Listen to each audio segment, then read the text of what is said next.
Good morning, everyone. It's Rob Thompson, Associate Broker here in Colorado Springs.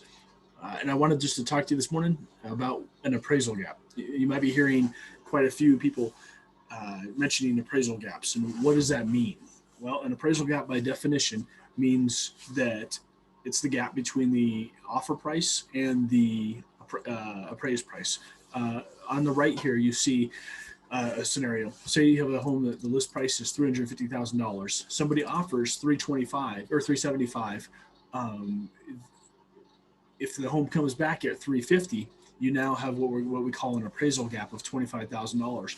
Some people are offering cash. They're saying, oh, you know what, we're going to offer a cash appraisal gap of $25,000, meaning that they will pay that $25,000 in cash if the house doesn't appraise.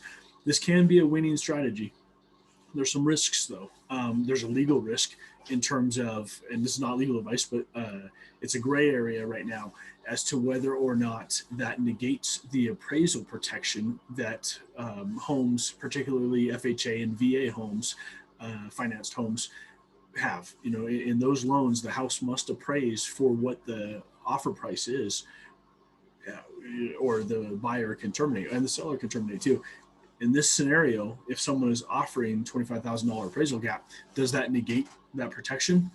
I'm researching the answer to that question, but right now the best answer I have is that it's a gray area. So that's one risk. The other risk is down the road. Say you need to sell the house, and I have some figures here that illustrate this a bit. So say down the road you owe $340,000 on that particular property that you brought $25,000 to the table on.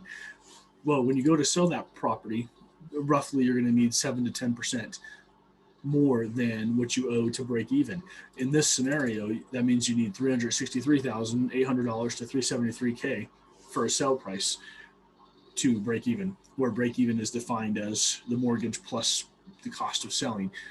Now, if you've brought $25,000 to the table, or any amount, whatever, but in our scenarios, it's 25,000.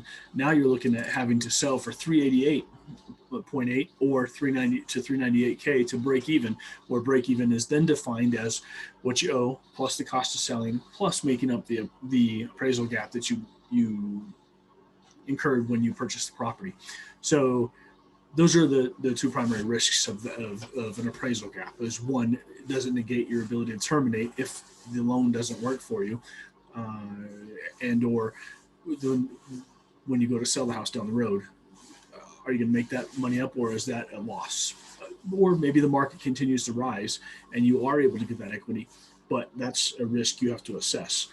You know, can I get that much more for the house down the road?